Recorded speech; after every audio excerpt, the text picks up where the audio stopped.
I'd like to welcome everyone, especially those on YouTube or Facebook who are watching. I want to recommend that if you like the service, hit the like button, subscribe, and hit the bell, and next thing you know, your phone will tell you every time we drop one of these.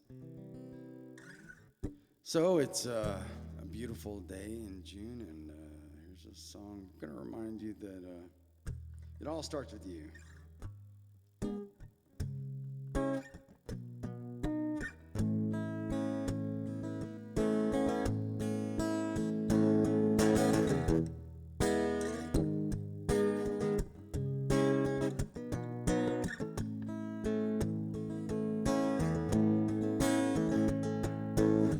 I'm gonna make a change for once in my life. It's gonna feel real good. Gonna make a difference. Gonna make it right. As I turn up the collar on my favorite winter coat, this wind is driving me wild. I see the kids in the street, not enough to eat. Could it be really me pretending not to see that me? A willow deeply scarred, somebody's broken top, and a washed up man. They follow the wind you see, 'cause they got no place to be. That's why I wanted to sing. I'm starting with the man in the mirror. I'm asking him to change his ways. No message could have been any clearer. If you want to make the world a better place, take a look at yourself and make a change. Na na na na na na.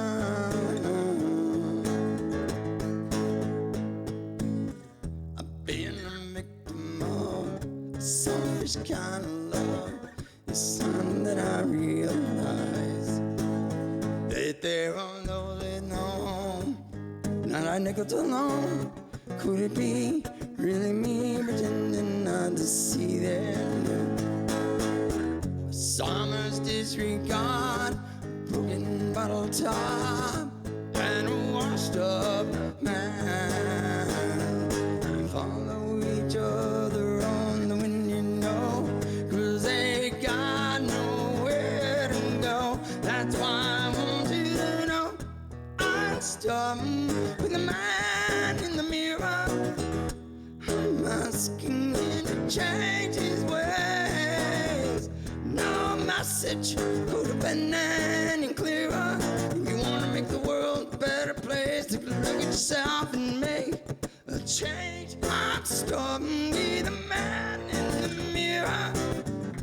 I'm asking him to change his ways. No message could have been any clearer.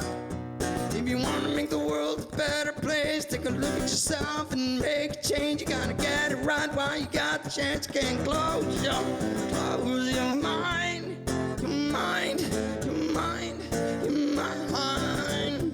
Oh, and no message could have been any clearer. If you want to make the world a better place, take a look at yourself and make a change.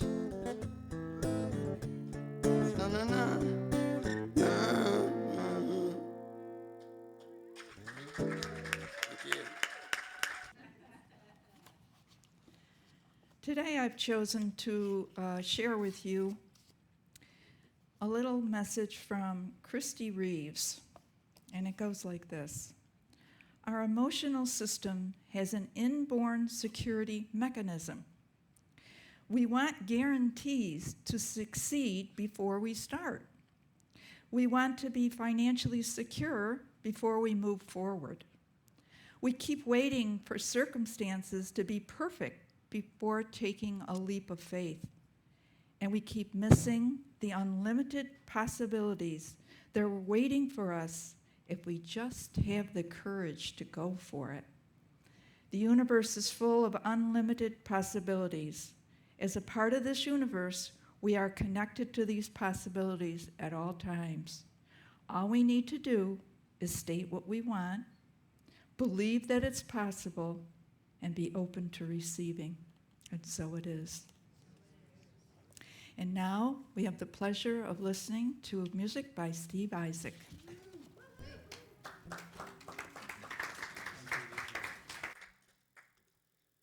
Well, this next song, just kind of, I've been dying to play this again here. I played this one time before, it had been 5 years ago. And so the story of this song is, a guy named Peter Gabriel was touring California, and he met this Apache man. The Apache man telling him how when he was 13 years old, he became a brave by going up to the top of the mountain with his medicine man, who pulled out a rattlesnake. And the young fellow had to dance his ritual around the rattlesnake until it bit him, at which point the medicine man picked up his snake and went home. So here's your task. You get to get home from the top of the mountain with a rattlesnake bite. And so the Apache slogan is, hold the line. There's a line that exists to home that even unconscious, you can feel it, you can pull it, you can hold it. Anyway. Thick cloud, steam rising, hissing stone on sweat lodge fire.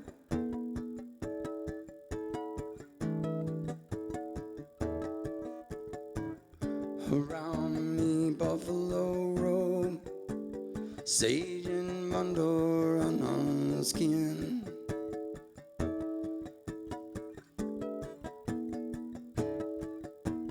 Something moving in, tasted in my mouth and in my heart.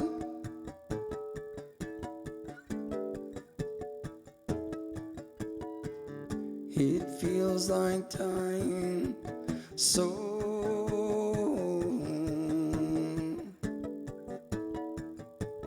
letting go of life. Hey, now on the Tonka. Hey, now on the Tonka. Ooh, hey, now on the Tonka. Hey, now on the Tonka. Ooh, medicine man lead me up through town. Indian ground so far down.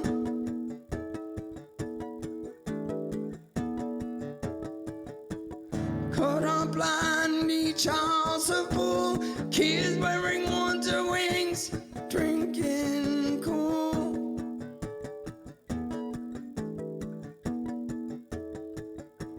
A rattle in the old man's sack say, look up mountains, I'm being climbing up.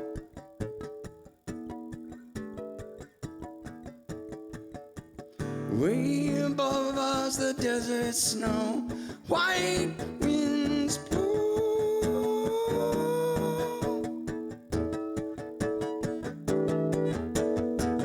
I hold the line of strength that pulls me through the fear.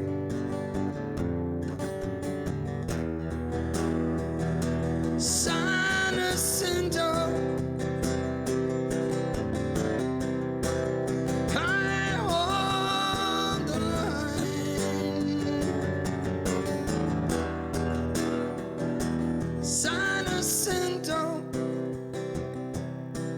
poison bite and darkness fills my sight. I hold the line,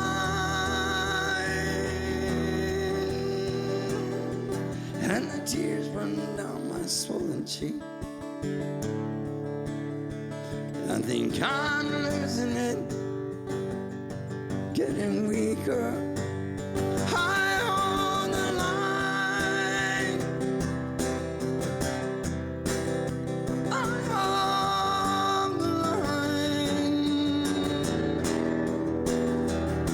San Jacinto.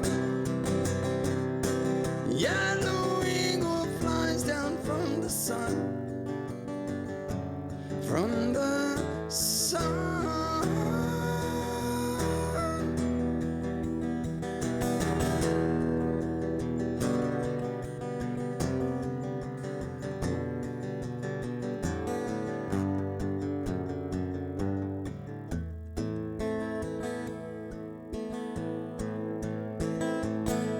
We will walk on the land. We will drink from the stream. We will breathe from the air. We will live. Hold the line. Hold the line. Hold the line. Hold the line. Hold the line. Thank you.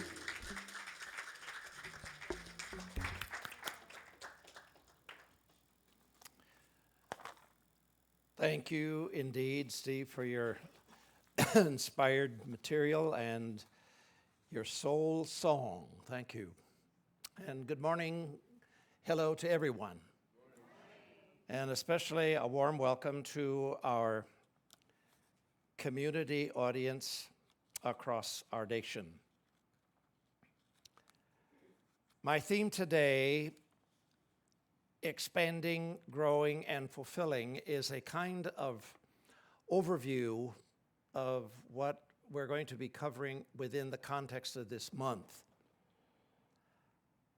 Some of the material will feel familiar to you, some of it may be new, but I would invite you to receive what applies to you in context with your own personal life. So welcome to everyone once again. Many times I have begun a program in the years preceding this and asked this question: what is the deeper inner purpose of our life? All of us ask that question at some time, sometimes more often than others. And we begin to learn as we live in the world that there may be more than one purpose, there may be more than one thing that is important to us at the very center of our own life. I believe, first of all, that we are born into the world of flesh and form to awaken to our own divine nature. And our divine nature is the spiritual side of ourself. We are spirit with a human form, a body, not a body with a spirit. We are spirit with a body. It's a different viewpoint if you think about it for just a moment and allow yourself to recognize that you're never away from your sacred nature, your sacred self. We lose our way in the world because we tend to get trapped by the world itself. For those of us who tend to be mindful of the outer world, there's certainly a lot in our own world at this moment that can trap us. How many of you watch any kind of news media at least 5 minutes a day or a week? If you don't think that entraps you, then you're not listening. Partly because it is engaged to catch you, to inform you about not only what's good in the world, and sometimes there are stations that actually focus on that, but what's wrong, and where there is discord and discontent, conflict, and as we now know, major conflict, which tends to be called war. I'm not going to talk about that today, but I do want you would realize that a part of our work in the world is to choose where we put our attention. How many of you have relatives, and you don't have to raise your hand, or friends, that as soon as you hear their voice on the phone, you know it's going to be a litany of organs and issues and songs of sadness and really, woe is me. I am a victim of the world I've been taken advantage of. And I want you to be the first to know and the last to know. And I'll remind you of it during the week in case you forget. We have lots of people in our life who will remind us of what's wrong with them and with the world in which they live and with our relationship to them. When I told a good friend of mine just a month or two ago that I was not going to support her attitude of victimization, she got very angry with me and hung up. And I thought maybe I had been a little rough on the phone. So about a week later, I called her to apologize. She said, well, it certainly took you long enough to apologize. And I thought, this is why you're having some of the difficulty that's in your life. I didn't tell her that, but as I get older, I'm being a little gentler, I think, hopefully. But I realize that sometimes people need to rehearse something until they get tired of it and realize there's another way to talk about your life experience. Now, we are born into the world of flesh and form to awaken to our divine nature. That awakening occurs uniquely in us, individually, and from the inside out, not from the outside in. We change because we change from within. To awaken means to shed false beliefs, attitudes, and ideas that we have. To let go of limits that we have defined as the truth about ourselves. Whenever you say to yourself, I can't do this, or I don't think I'm going to be able to do this, whatever the this is, you're putting a limit on yourself and saying, I can't do this. Have you ever thought about that?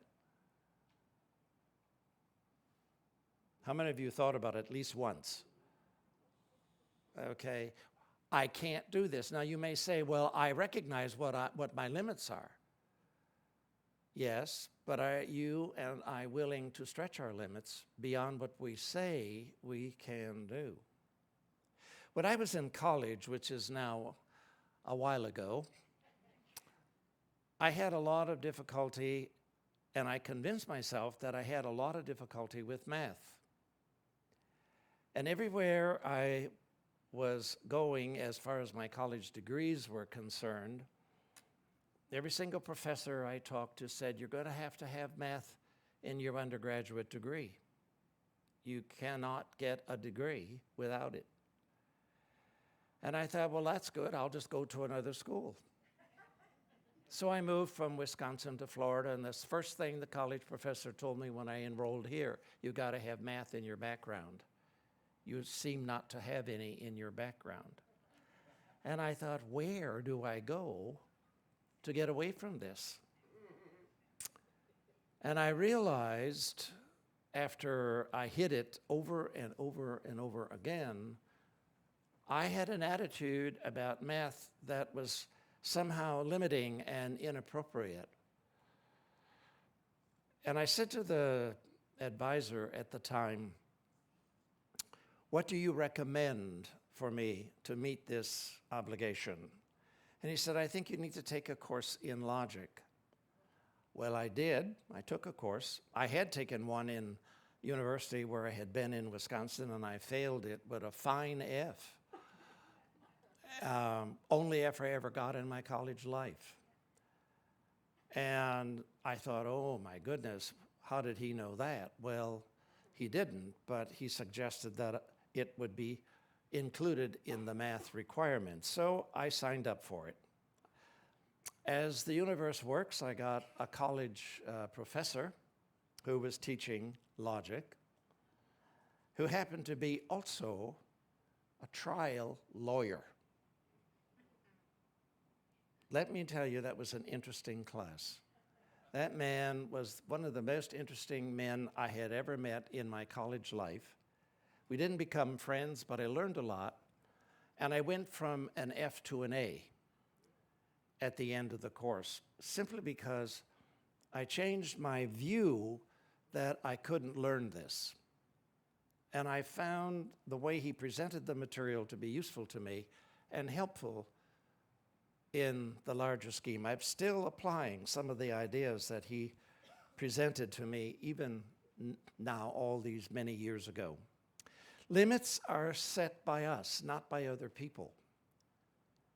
If other men, other women tell us, you can't do this, and you buy into it, then that becomes your truth. But if you say, no, that doesn't apply to me, then you will live a different life, and you will choose differently in your life.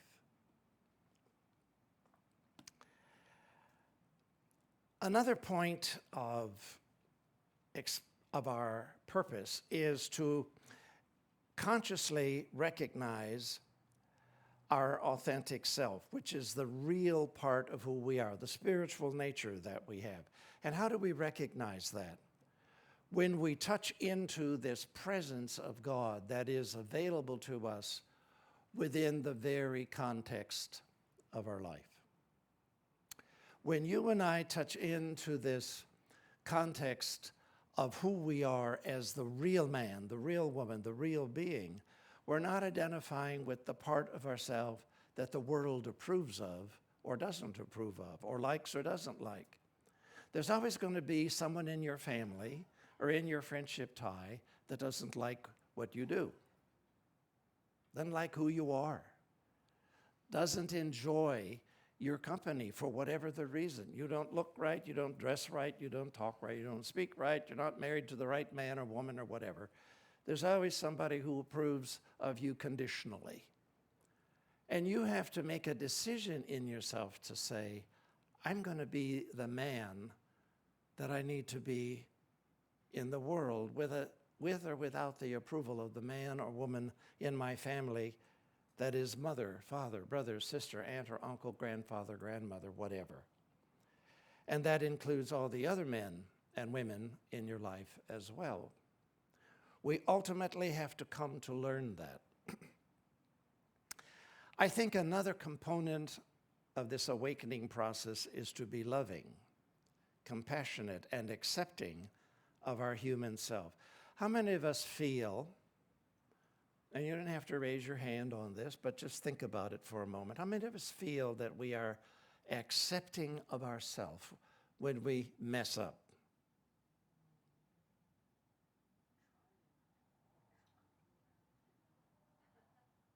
How many of you get very judgmental of yourself when you mess up? Well, you see, you're raising your hands, and I'm not asking for self-declaration at this moment, but I honor that. I would like to suggest that if that's something you do, we do, I do, then we need to let go of that judgment of ourselves and just allow it to be what is. Judging ourselves causes us to stop in the place where we have the experience that is difficult or painful. And part of our work is to move beyond that, to move beyond a hurtful remark that a friend makes to us or implies in a statement that is made, whether it's in person or on phone, on email, on the computer, whatever, wherever it happens. It doesn't really matter where a statement is made or how it is made, because our response to it is our response. And our work is to overcome that, to let it go. You know, which one of us is in a good mood 100% of the time?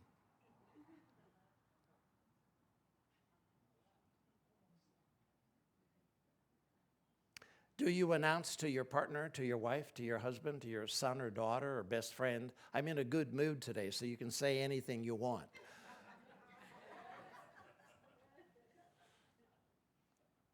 You know, they talk to you or you speak to them and eventually discover what mood you're in, and then they accept you for where you are.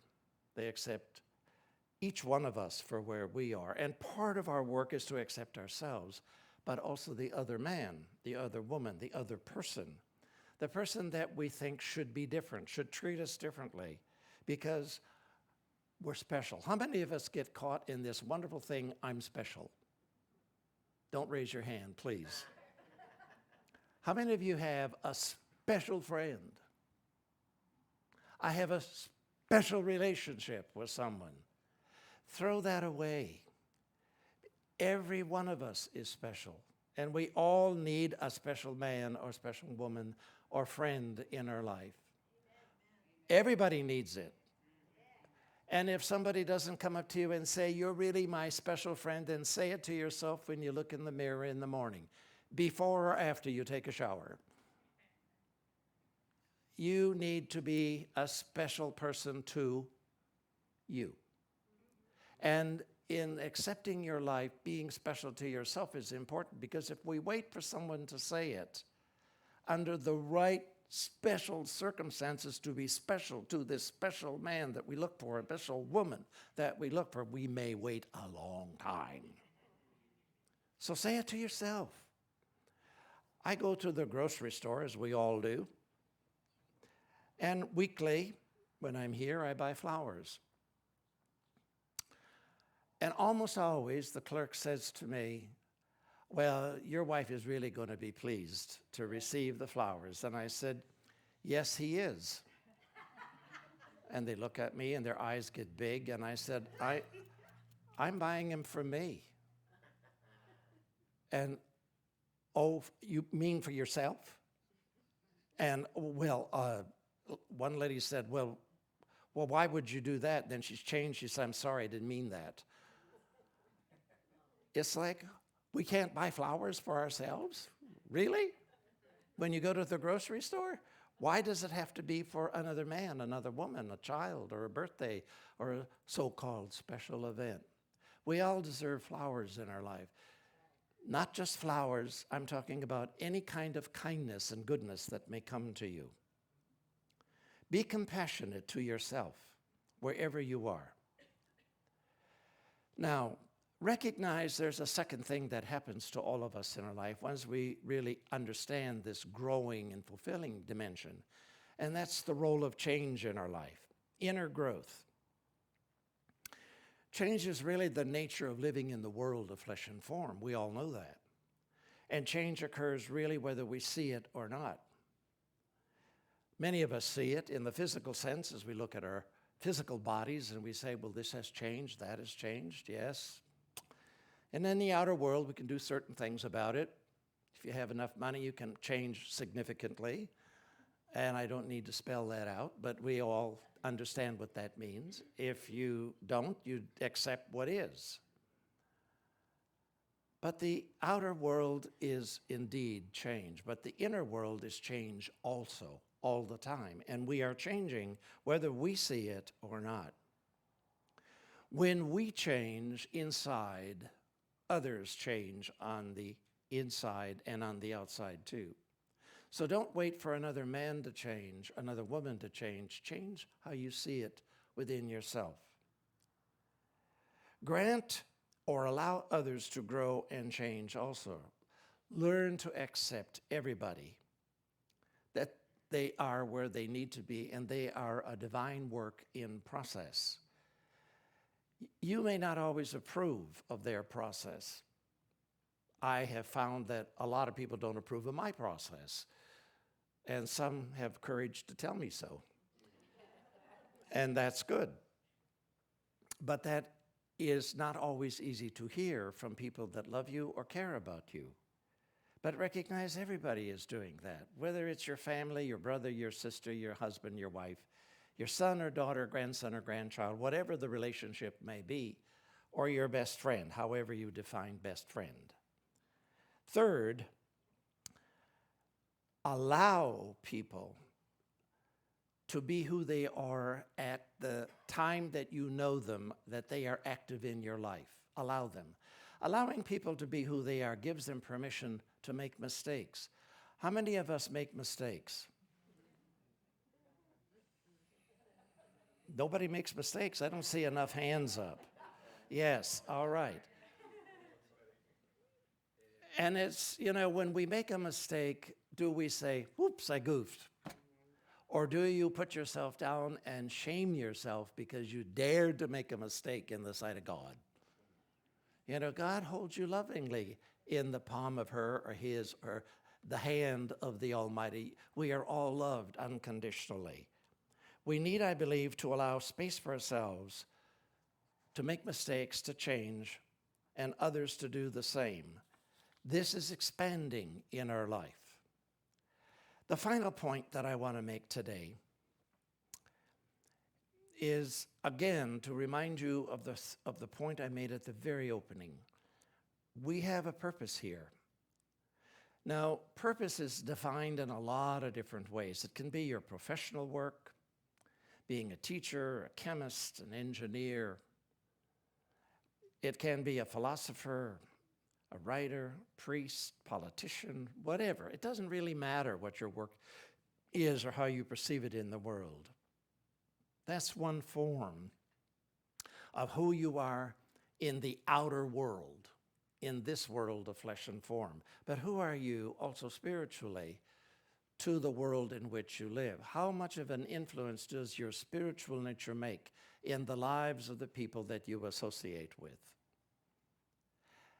And that's not an easy question to answer because we can't really always measure the effect of our life on another man or another woman. We hope for the best, but we don't always know that. I believe that that is ongoing in our life. Many of us, as we mature in our life, look back upon the men and women that have touched our life, that have been there, and we realize that they've made a major contribution to our life, to who we are. How many of you can think of at least one man and one woman that made a major contribution to you? Whether it's a parent or a partner, friend or companion, whatever language you put around the relationship. That contribution supports not only the spiritual side of your life, but the dimensionality of who we are as a being in the world. When you really think about the people who touch you, they're not the people with whom you have conflict. They're the people who move your heart, who tell you you are kind and caring and gentle and loving. We all want to be loving in some way and be loved in return, but we're not in charge of that. That's a divine component, and when that happens, and some man, some woman, some child, some adult, old or young alone, comes to us and thanks us for being in their life, you realize that you exist beyond something you see. Finally, in closing today, I want you to remember the simplest affirmation. I am a divine being, in flesh, in form, unfolding and becoming. I am a divine being, in form, in flesh, becoming. That quality is unfolding every breath you take, whether you see it, whether you know it, whether you realize it or not. That is not ever absent. Even if the clouds are in the sky and we have rain and storms and thunder and lightning, there is still this divine quality that is going on in our life. I'm always reminded of the image of an intense storm, which has thunder and lightning, and God's throwing thunderbolts about in the world, and we hear it rumbling. Reminds us of how power exists in the world, in the physical world in which we live. The power that we have within our being is much greater than that. Jesus said in his ministry, greater things than these shall you do also. And you have that power, I have that power in our life. Remember that every time you stand up and walk out into the world, you are an expression of the divine being in form, in flesh, in the world of flesh and form. I bless you. Thank you.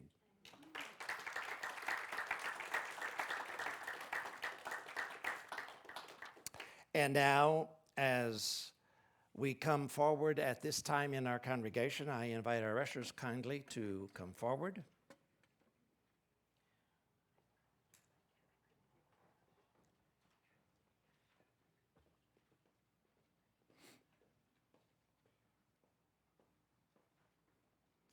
Let us pray. Infinite and radiant source of all life, we give thanks for the goodness of our life, for the opportunity to share the abundance of our life that is flowing in increasing form in this ministry, in our lives, in the work that we do and say, in our work, our play, our time together. Amen. So it is. Thank you. Move among the people with gratitude, thanksgiving, and joy. And now, Steve, you're going to close us out today. Thank you for your music again today. And as we come to the close of our service, I want to remind everyone, as you may already have noticed as you came in, our June book sale is in motion. The bookstore staff has done a wonderful job of getting books out. And let this be a goal. I need to read 1, 2, 3, 4, 5 books this month. How does that sound?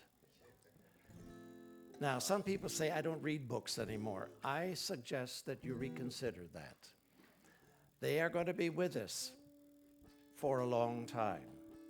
I love you. Thank you. Let us hear Steve. Thank you. Have a good week.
Birds fly, and the dreams that you dreamed of, dreams really do come true. Someday I wish upon a star, I wake up when the clouds are far behind me, where trouble melts like lemon drops, and high above the chimney tops. That's where you'll find me, oh, somewhere over the rainbow. Bluebirds fly, and the dreams that you dare to, oh why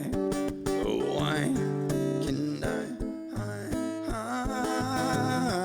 I see trees of green, I see red roses too, and I want something for me new, and I think to myself, what a wonderful world. I clouds of white and the brightness of day. Well, I like the dark and I think to myself, what a wonderful world. The colors of the rainbow, so pretty in the sky, are also on the faces of the people passing by. I see friends shaking hands, saying, how do you do? Well, they're really saying, I love you. I hear babies cry and I watch them grow. They'll learn much more than we never know. And I think to myself, what a wonderful world. Someday I wish upon a star, wake up where the clouds are far behind.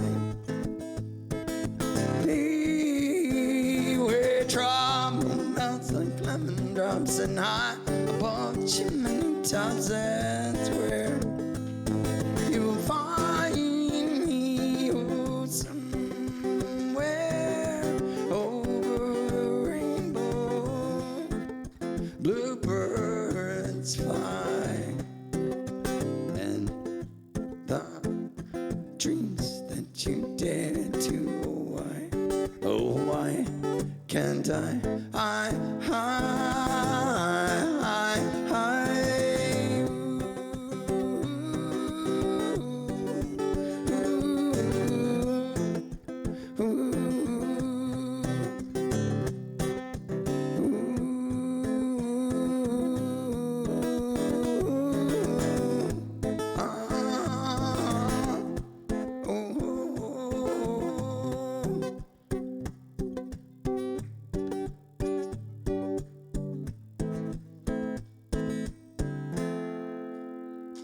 Happy Sunday.